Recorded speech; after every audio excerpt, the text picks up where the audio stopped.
president and your prime minister have a very good working relationship. They are going to work that out amongst themselves, and it's not for me and a gaggle to get between that. ये बयान बता रहा है कि PM Modi और Donald Trump की दोस्ती के आगे अमेरिका का 100% टैरिफ वाला दांव फेल हो गया है। जी हाँ, जो पीटर नवारो कुछ महीने पहले तक भारत को रूसी तेल खरीदने पर खरी खोटी सुना रहे थे, आखिर उनके सुर अचानक बदल गए। 100% टैरिफ वाले बिल के बीच नवारो का ये कहना कि मुझे ट्रोल मत करो, मोदी ट्रंप खुद सुलझा लेंगे मामला, क्या ये भारत की कूटनीतिक जीत है या व्हाइट हाउस का कोई नया दांव है? दरअसल डोनाल्ड ट्रंप के सबसे भरोसेमंद आर्थिक सलाहकार हैं पीटर नवारो, जिन्हें दुनिया उनके सख्त और अक्सर भारत विरोधी रुख के लिए जानती है। आज उनके तेवर ढीले पड़ते नजर आ रहे हैं। व्हाइट हाउस के पत्रकारों से बात करते हुए नवारो ने अपने उसी पुराने लेख का जिक्र किया जिसमें उन्होंने भारत द्वारा रूसी तेल खरीदने और उसे रिफाइंड प्रोडक्ट के रूप में बेचने की आलोचना की थी। लेकिन इस बार नवारो ने जो कहा उसने सबको चौंका दिया। उन्होंने कहा कि उस लेख के बाद सोशल मीडिया पर इतनी बुरी तरह से ट्रोल किया गया कि वो अब बस इतना ही चाहेंगे कि प्लीज ऐसा मत कीजिए। यानी दुर्भारत विरोधी माने जाने वाले नवारो को भारत की ताकत का अंदाजा हो चुका है। उन्होंने साफ कर दिया कि भारत और अमेरिका के बीच उस मुद्दे को सुलझाने के लिए वो या कोई और या फिर कोई ग्रुप बीच में नहीं आएगा, क्योंकि ट्रंप और मोदी के कामकाजी संबंध इतने अच्छे हैं कि वो खुद इसे निपटा लेंगे। I just might as well say this. During the as the Ukraine-Russia war has gone on, I guess 6-8 months ago, I think I wrote an op-ed in the Financial Times, which absolutely factually correctly pointed out that prior to the Russian invasion of Ukraine, India was not involved in the oil trade with Russia, but afterwards it got heavily involved and was selling a lot of refined products on behalf of Russia, which helped feed the war machine. And that issue has been resolved.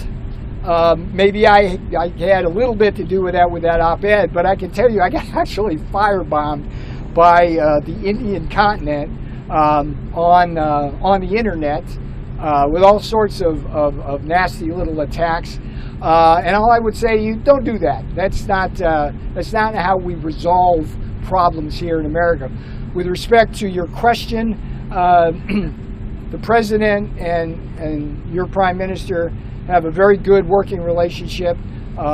They are going to work that out amongst themselves, and it's not for me and a gaggle to get between that. चलिए अब समझते हैं उस खतरे को जिसने पूरी दुनिया में हलचल मचा दी। क्या है 100% वाला टैरिफ? दरअसल 7 अगस्त को अमेरिकी सीनेट ने भारी बहुमत यानी 86-11 से Lindsey Graham sanctioning Russia and Iran Act को मंजूरी दे दी। ये कोई मामूली कानून नहीं है। यह कानून अमेरिकी राष्ट्रपति को वो ताकत देता है कि वो रूस से तेल या गैस खरीदने वाले टॉप 5 देशों पर 100% तक का टैरिफ लगा सके, और इन टॉप खरीदारों में भारत और चीन सबसे ऊपर हैं। अमेरिका का तर्क सीधा है कि रूस को पैसा देना मतलब यूक्रेन में उसकी युद्ध मशीनरी को फंड करना है।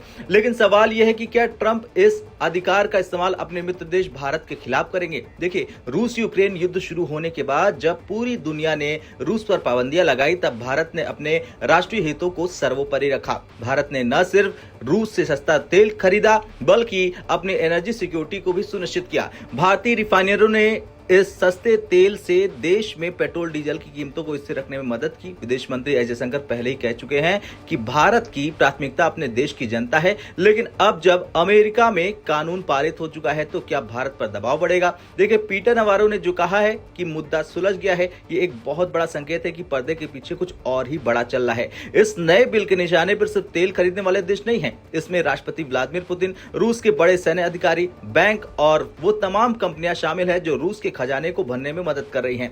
अमेरिका अब उन पुराने तेल टैंकरों को भी ब्लॉक कर रहा है जो अंतर्राष्ट्रीय प्रतिबंधों को चकमा देकर रूसी तेल सप्लाई कर रहे थे। अमेरिका चाहता है कि रूस के राजस्व के हर रास्ते को बंद कर दिया जाए, लेकिन रूस के पक्यार भारत के बड़े बाजारों को नाराज करना अमेरिका के लिए आसान नहीं होगा। खैर, पीटर नवारो का ये बयान साफ करता है कि ट्रंप प्रशासन भारत की अहमियत को समझ चुका है। नवारो का सरेंडर इस बात का सबूत है कि मोदी ट्रंप की केमिस्ट्री ही वो ढाल है जो भारत को अमेरिकी प्रतिबंधों की आंच से बचा सकती है। नवारो ने साफ कहा कि इस मामले में किसी तीसरे के दखल की जरूरत नहीं है। तो क्या भारत को 100% टैरिफ से छूट मिलेगी? क्या अमेरिका चीन और भारत के लिए अलग अलग पैमाना अपनाएगा? ये देखना दिलचस्प होगा। अब आपसे सवाल, आपको क्या लगता है, क्या अमेरिका भारत पर 100% टैरिफ लगाएगा या पीटर नवारो की तरह ही पूरी अमेरिकी सरकार भारत के सामने नरम पड़ जाएगी? हाँ या ना में कमेंट कर अपनी राय जरूर दें।